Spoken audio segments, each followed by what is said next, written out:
Dear students, class 12th के physics session में सभी का स्वागत है। और बच्चों, आज हम इलेक्ट्रिक फील्ड चैप्टर का एक आर्टिकल जो रह गया था वो डिस्कस करेंगे। वैसे तो हम electric field intensity due to an electric dipole on the axial line वो आर्टिकल किया था, उसके बाद इक्वेटोरियल वाला करना था, लेकिन ये आर्टिकल एक बच्चों स्किप कर गया था, तो आज हम वो डिस्कस करेंगे। This is a charge distributed uniformly over a ring of radius a, obtain an expression for electric field intensity E at a point on the axis of a ring।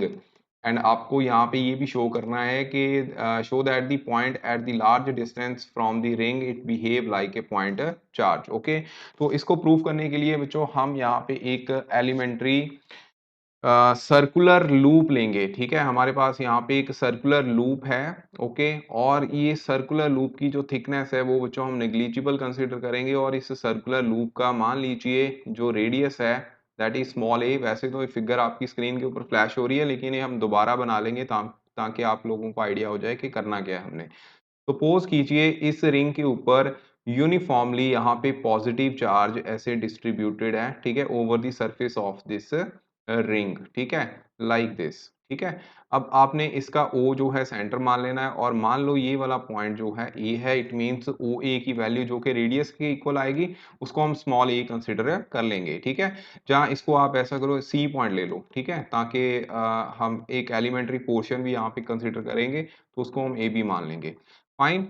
अब मान लीजिए ये जो आपकी रिंग है this is located on the y and z axis. Suppose this is your z axis and ये आपका y axis हो गया, इसके ऊपर लोकेटेड है। Now let p is the point on the x axis of this ring, ठीक है, जो कि इसके सेंटर को इसके साथ ज्वाइन करवा रहा है। This is the x axis. यहाँ पे x एक्सिस पे एक p पॉइंट है जिसके ऊपर आपने इलेक्ट्रिक फील्ड इंटेंसिटी जो है फाइंड आउट करनी है due to this circular loop. ठीक है, अब आप यहाँ पे क्या करोगे, सपोज आपने यहाँ पे क्योंकि टोटल चार्ज आपको पता है ये मैक्रो बॉडी होगी, ठीक है, तो हम यहाँ पे एलिमेंट्री पोर्शन जो है कंसिडर कर लेंगे ए बी, और इस सी को आपने इस पी के साथ मिला देना है। सपोज जो P पॉइंट है यहाँ पे that is x distance apart from the centre of this loop. ठीक है, और ये वाला जो है ये बच्चों यहाँ पे R कंसीडर कर लोगे, और R की वैल्यू आपको पता ही है, पाइथागोरस थ्योरम लगाने के बाद ये किसकी इक्वल आ जाएगी, a square plus x square raise to power 1/2। ठीक है, पाइथागोरस थ्योरम हम यहाँ पे लगा सकते हैं क्योंकि तीनों एक्सिस म्यूचुअली 90 डिग्री के ऊपर है, तो इसलिए यहाँ पे पाइथागोरस थ्योरम जो है वो लग सकती है। ठीक है, तो अब ये पी पॉइंट है जहाँ पे हमने इलेक्ट्रिक फील्ड फाइंड आउट करना है। तो बच्चों ये आपकी फिगर कंप्लीट हो चुकी है। ठीक है, सिमिलरली अगर आपने यहाँ पे भी एक एलिमेंट्री पोर्शन कंसीडर करना है, this is E dash B dash, तो इसको आप ऐसे इसके साथ ज्वाइन करवा सकते हो। तो इस एलिमेंट्री पोर्शन के कारण जो इलेक्ट्रिक फील्ड होगा वो बच्चों इस डायरेक्शन में होगा। ठीक है, क्योंकि पॉजिटिव चार्ज है, पॉजिटिव का फील्ड जो है आउटवर्ड डायरेक्शन में होता है। मान लीजिए यहाँ पे जो ये एंगल बन रहा है this is theta angle, similarly ये एंगल भी बच्चों यहाँ पे थीटा होगा। ठीक है, अब ये आपकी डीई की वैल्यू है जो कि इस एलिमेंट्री पोर्शन के कारण जो इलेक्ट्रिक फील्ड है उसकी वैल्यू होगी। ठीक है, और इस डीई को हमने फिर कंपोनेंट में डिवाइड करना है, वो हम लेटर ऑन अभी करते हैं, लेकिन अभी के लिए आगे हम आर्टिकल बढ़ाते हैं। ठीक है, तो इसमें जो आप जैसे मैंने बोला है कि consider the elementary portion this A B, ठीक, जिसकी जो लूप की लेंथ है वो आप डीएल मान लोगे यहाँ पे। ठीक है, लूप की लेंथ जो कितनी है हमने डीएल यहाँ पे मान ली है। अगर डीएल लेंथ मानी है, सपोज यहाँ पे पूरी जो ये सर्कल की लेंथ होगी यानी कि इसका सरकमफ्रेंस होगा, तो पूरे सरकमफ्रेंस पे मान लीजिए चार्ज है यहाँ पे क्यू। ठीक है, अगर इसका सरकमफ्रेंस 1 है तो चार्ज कितना होगा बच्चों, फिर वो होगा टू पाई ए के साथ आप डिवाइड कर दोगे। सपोज आपने डीएल लेंथ के ऊपर इसका चार्ज फाइंड आउट करना है, तो वो चार्ज कितना होगा, Q upon 2 pi a into dl। ठीक है, so this is the charge which is on the small elementary portion A B के ऊपर इतना चार्ज है। ओके, तो आइए अब इस आर्टिकल को आगे बढ़ाएंगे। इसमें अब हम जो डीई, जैसे कि मैंने अभी आपको बता ही दिया है कि let this dE be the electric field at point P due to this d q charge. ठीक है, जो आपका डी क्यू चार्ज है जो कि डीएल पोर्शन में है, इसको हम डी क्यू का नाम देंगे। और ये डी क्यू चार्ज जो है वो कितना हो गया, क्यू क्यू अपॉन 2 पाई ए इंटू डी एल। ओके, इस चार्ज के कारण जो इलेक्ट्रिक फील्ड है वो डीई है। अब डीई का मैग्नीट्यूड लिखना है, तो वो बच्चों अब मैं मैग्नीट्यूड नेक्स्ट यहाँ पे जो मतलब स्लाइड है उसके ऊपर लिख देता हूँ ताकि आप लोगों को आइडिया हो जाए। इस फिगर को दोबारा कंप्लीट करना है तो इसमें कोई दिक्कत वाली बात नहीं है। इस पॉइंट, ये पॉइंट आप दोबारा कर लो, ये पी पॉइंट था। ठीक है, यहाँ पे एलिमेंट्री पोर्शन था, ये ए हो गया, ये बी हो गया, यानी कि यहाँ पे डी क्यू चार्ज है, इसकी वजह से ये इलेक्ट्रिक फील्ड ई है। ठीक है, और आर की वैल्यू आपको बताई दी है, x square a square raise to power 1/2। Okay, तो आइए अब नेक्स्ट इस आर्टिकल को आगे बढ़ाते हैं। तो इसमें जो डीई इलेक्ट्रिक फील्ड होगा उसका मैग्नीट्यूड कितना होगा बच्चों, इस पी पॉइंट के ऊपर due to this d q charge on the A B region, that will be equal to 1/4 pi epsilon naught into क्या होगा, यहाँ पे जो चार्ज है डी क्यू डिवाइड बाय, आपको पता है इनकी सेपरेशन जो है वो सीपी होगी। ठीक है, तो सीपी का स्क्वायर, यही फार्मूला होता है ना इलेक्ट्रिक फील्ड का, हमने ड्राइव किया हुआ है, जो कि इलेक्ट्रिक फील्ड डायरेक्टली प्रोपोर्शनल होता है 1/r स्क्वायर के। ठीक है, तो यहाँ पे डी क्यू की वैल्यू अब कितनी आ गई, देखिए डी क्यू जो है वो आपका Q into D L by यहाँ पे क्या आ जाएगा 2 पाई ए। ठीक है, and CP will be equal to x square plus a square. Okay, और 1/2 आना है, उसका होल स्क्वायर जो है फिर वो स्क्वायर जो है कट जाएगा। ओके जी, तो ये आपका इलेक्ट्रिक फील्ड की वैल्यू आ गई at point P due to this elementary portion A B. Fine, अब जो इलेक्ट्रिक फील्ड ई है जो कि एलिमेंट्री पोर्शन ए बी के कारण है, इसको आप जो दो कंपोनेंट में रिजॉल्व कर सकते हो। दो कंपोनेंट कौन से आने हैं, देखिए यहाँ पे सपोज ये एंगल थीटा बन रहा है जैसे हमने अभी डिस्कस किया था, तो इसके दो कंपोनेंट कौन से बनेंगे, एक एक कंपोनेंट होगा यहाँ पे वर्टिकल और एक होगा हॉरिजॉन्टल। आपको पता है सपोज ये थीटा एंगल है, तो आपको इतना तो पता होगा कि जो हॉरिजॉन्टल एंगल होता है, वेक्टर जब हम किसी को भी रिजॉल्व करवाते हैं तो हॉरिजॉन्टल में हमेशा cos थीटा एंगल आता है और इन्वॉल्व करता है। सपोज आपकी यही एच वैल्यू है तो ये एच cos थीटा होगा, और परपेंडिकुलर में हमेशा एच sin थीटा होता है। sin थीटा एंगल मतलब इन्वॉल्व करता है। तो यहाँ डीई को आप ऐसे रिजॉल्व कर सकते हो कि इसमें इसमें जो डीई का वर्टिकल कंपोनेंट है, ठीक है, जो ये वाला आएगा वर्टिकल कंपोनेंट, यहाँ पे डीई sin थीटा होगा। ठीक है, कितना होगा डीई sin थीटा, जो कि ये वाली वैल्यू है। फाइन, और जो हॉरिजॉन्टल कंपोनेंट होगा वो होगा डीई cos थीटा। ठीक है, अब ऐसे ही सपोज यहाँ पे ये वाला पोर्शन भी है, इस पोर्शन के कारण इलेक्ट्रिक फील्ड जो है वो ये वाला है, इसके कंपोनेंट कैसे होंगे, सिमिलर वे से अगर ये थीटा एंगल है तो सपोज ये भी थीटा एंगल ही होगा, तो इसमें वर्टिकल कंपोनेंट sin थीटा आएगा जिसकी डायरेक्शन ऊपर को आ जाएगी। इट मींस इसका इफेक्ट इसने कैंसिल कर दिया, तो डीई sin थीटा तो वैल्यू आनी नहीं है। तो जो डीई cos थीटा है उसके कारण यहाँ पे इस कंपोनेंट के कारण टोटल इलेक्ट्रिक फील्ड होगा। ठीक है, तो अब ये आपको इतना आई थिंक क्लियर है जो मैंने बोला है, वो यहाँ पे आपने वर्डिंग लिखनी भी है। ठीक है, कि कंपोनेंट में हमने इसको रिजॉल्व कर दिया। ओके, तो मैं सीधा मतलब पॉइंट पे जाता हूँ कि सपोज कि ये यहाँ पे जो डीई है that makes angle theta with x axis. ठीक है, एक्स एक्सिस के साथ अगर वो एंगल बना रहा है, दैट मीन्स जो आपकी dE on the x axis होगा, डीई एक्सिस को मान लेंगे, that will be equal to dE cos theta. ठीक है, डीई कॉस थीटा जो यहाँ पे वैल्यू लिखी है।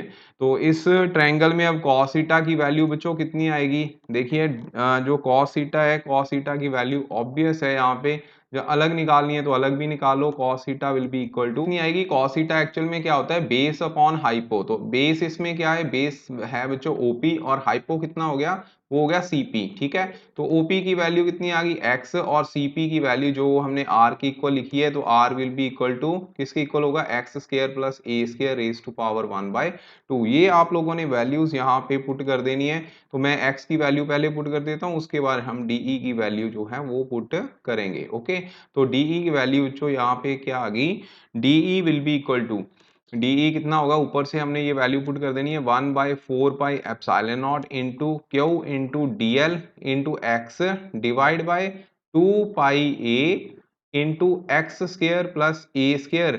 यहाँ पे पावर 1 है, यहाँ पे पावर 1/2 है, दोनों को ऐड कर दो, ये बन जाएगी 3/2। ठीक है, तो ये एक्स एक्सिस के ऊपर बच्चों इलेक्ट्रिक फील्ड इंटेंसिटी आ गई। ठीक है, due to the small elementary portion. अब अगर स्मॉल एलिमेंट्री पोर्शन के लिए इलेक्ट्रिक फील्ड की वैल्यू इतनी है, तो आगे बच्चे अगर हमने total electric field find out करना है due to the whole circular loop, उसको हम ई के साथ रिप्रेजेंट करेंगे और उसके लिए हम टोटल लूप के जो लिमिट्स हैं वो लेके इसको इंटीग्रेट कर देंगे। तो डी ई एक्स को आपने इंटीग्रेट कर देना है, जो ऊपर वाला एक्सप्रेशन है इसकी वैल्यू यहाँ पुट कर देंगे, तो टोटल लूप ओके इनटू यहाँ पे आ गया 1/4 पाई एप्सिलॉन नॉट। ये सारी की सारी वैल्यू अब हम दोबारा यहाँ पे लिख देंगे 2 पाई ए into x square plus a square 3/2। ठीक है, अब इसमें से जो कॉमन टर्म्स है उसको बच्चों हमने जो कांस्टेंट टर्म है सॉरी, वो हमने सारी की सारी बाहर निकाल देनी है। 1/4 पाई एप्सिलॉन नॉट, जैसे कि चार्ज हो गया, एक्स हो गया, ठीक है, 2 पाई ए, ये भी कांस्टेंट टर्म ही है यहाँ पे। और ये जो है बच्चों, क्योंकि वेरिएबल यहाँ पे टोटल लूप है, तो लूप का लिए हम जो डीएल है वही वेरिएबल है। ठीक है, तो इसको ही, इस टर्म को ही हम इसकी ही इंटीग्रेशन करेंगे। और डीएल की जो टोटल लूप की इंटीग्रेशन है, डीएल का मतलब क्या था, स्मॉल पोर्शन। स्मॉल पोर्शन की इंटीग्रेशन जो है टोटल सरकमफ्रेंस होगा, और टोटल सरकमफ्रेंस इसका किसके इक्वल है, वो आपको पता ही है, 2 पाई ए के इक्वल आएगा। और नीचे भी एक 2 पाई ए वैल्यू जो है वो आ रही है, इट मींस ये इसके साथ कट भी जाएगी। ठीक है, तो 2 पाई ए इसके साथ कट गया, दैट मींस हमारा जो एक्सप्रेशन आ गया है that is equal to 1/4 pi epsilon naught q x upon x square plus a square raise to power 3/2। This is the electric field intensity on a point P on the x-axis of the circular loop containing the positive charge। ठीक है, जिसकी thickness हमने कितनी मानी है, negligible मानी थी। ठीक है, तो इसका एक्सप्रेशन दोबारा लिख लेते हैं यहाँ पे, फिर हम इसका जो स्पेशल केस था जो हमने साथ में प्रूव करना है वो भी हम लिख देते हैं। तो ये आ गया क्यू एक्स अपॉन, यहाँ पे क्या आ गया, x square plus a square raise to power 3/2। इसकी डायरेक्शन क्या आएगी, डायरेक्शन विल बी बच्चे अलोंग दी एक्स एक्सिस, ये आपका एक्स एक्सिस था। ठीक है, तो यहाँ पे हम क्या लिख देंगे, अलोंग पी एक्स। ठीक है, इसके लिए आप फिगर ये वाली कंसीडर करना है जो मैंने बनाई थी, तो अलोंग पी एक्स। ओके, तो फिगर बार बार दिखाने की बजाय मैंने आपको यहाँ पे फ्लैश करवा दिए, लेकिन इसमें जो वैल्यूज हैं वो वैल्यूज ठीक है, बस जो पॉइंट्स हैं वो यहाँ पे सेम ही है, बस आप लोगों ने उसको उसको ध्यान में रखना है कि ये एक्स एक्सिस था, यहाँ पे एक्स वाई एक्सिस नहीं उन्होंने बनाया हुआ। ओके, तो उसके बाद बच्चों अब आ गए इसके स्पेशल केसेस। ठीक है, आपने फिगर जो मैंने ड्रॉ की है वही करनी है। अब स्पेशल केसेस में क्या है, सबसे पहले बच्चों सर्कुलर लूप में अगर यहाँ पे जो पॉइंट P है, let the point P point तो सेम आपको दिखाई दे रही है, ये रहा है यहाँ पे point P lies at the centre of loop. ठीक है, सेंटर ऑफ लूप, अगर सेंटर ऑफ लूप के ऊपर लाई करे तो इट मीन्स आपके पास यहाँ x की वैल्यू जो है वो 0 हो जाएगी। ठीक है, अगर x की वैल्यू 0 होगी तो फ्रॉम दिस एक्सप्रेशन, इसको स्टार देते हैं, ठीक है, इक्वेशन, तो from the star equation we will have this x will be equal to 1/4 pi epsilon naught. अब देखिए यहाँ पे x फैक्टर आ गया ना, इट मीन्स q इंटू 0, बाकी नीचे भी देखिए 0 यहाँ पे फैक्टर आ जाएगा, इट मीन्स किसी को भी आप 0 से मल्टीप्लाई करो तो आपको आंसर हमेशा 0 ही मिलता है। तो जितनी चाहे मर्जी वैल्यू हो, it means electric field inside the conductor वो कितना होता है, 0 होता है। ठीक है, that's why we are safer in the in the car during the thunderstorm. ठीक है, थंडरस्टॉर्म पे हम जो सेफ होते हैं इनसाइड दी कंडक्टर। ओके, ये याद रखना है, क्योंकि inside the conductor electric field यहाँ पे कितना हो जाता है, 0। सिमिलरली बच्चों अगर पॉइंट P है यहाँ पे, let the point P lies at a distance, कितनी डिस्टेंस है, at a distance that is x very very greater than a, यानी कि फार अवे पॉइंट है। ठीक है, x की वैल्यू a से बहुत ज्यादा का मतलब क्या है, जो पॉइंट P है वो एक बहुत ज्यादा फार अवे है। फार अवे होने का मतलब यहाँ पे यही हो गया कि ये जो आपका एक पूरा पूरा सर्कुलर लूप है वो दूर जाके एक तरह की पॉइंट चार्ज की तरह नहीं दिखेगी उसको, ठीक है। तो यही हमने यहाँ पे प्रूफ करना है सेकंड जो आपका उस क्वेश्चन में पॉइंट था। तो x is very very greater than a, it means आप फिर एक्स स्केयर जो टर्म थी, ठीक है, इसमें ये वाली जो टर्म थी x square plus a square, इसमें अकेला आप एक्स स्केयर ही वैल्यू जो है वो कंसीडर कर लोगे। That means we can write x square plus a square approximately equal to x square. A square को यहाँ पे हम निग्लेक्ट कर देंगे। अगर हमने यहाँ ए स्केयर को निग्लेक्ट कर दिया तो बच्चों हमारा जो फार्मूला होगा वो क्या आ जाएगा, 1/4 पाई एप्सिलॉन नॉट, ये भी फ्रॉम स्टार इक्वेशन, जिसमें क्या था, जिसमें था बच्चों ऊपर डी क्यू, ठीक है, Q Q x, sorry Q x आप लोगों ने लिखा ही होगा साथ में मेरे, ठीक है। तो x square plus a square की जगह हम एक्स स्केयर ही लिखें, रेज टू पावर यहाँ पे 3/2 आ जाएगा, 2 के साथ 2 कट जाएगा, तो ये आ जाएगा 1/4 pi epsilon not x into Q divide by x cube के साथ एक एक्स जो है कट जाएगा, नीचे सिर्फ रहेगा फिर x square, it means Q upon x square हमारा जो फार्मूला है वो आ जाएगा, जो कि एक पॉइंट चार्ज के लिए इलेक्ट्रिक फील्ड का एक्सप्रेशन है, ठीक है। तो इसका मतलब ये हुआ कि अगर जो पॉइंट पी पॉइंट है जहां पे इलेक्ट्रिक फील्ड इंटेंसिटी आपने फाइंड करनी थी, वो अगर उस लूप से बहुत ज्यादा दूर है तो आपकी जो लूप है that will act as a point charge, ना कि मल्टीपल चार्जेस, ओके। तो वो एक पॉइंट चार्ज की तरह बिहेव करेगी, ओके जी। So this is your article, ठीक है, this is lecture number I think 11। तो आपका ये आर्टिकल हो गया। नेक्स्ट कल की वीडियो में हम इक्वेटोरियल लाइन पे इलेक्ट्रिक फील्ड इंटेंसिटी जो है वो फाइंड आउट करेंगे due to the dipole. Okay, thank you so much.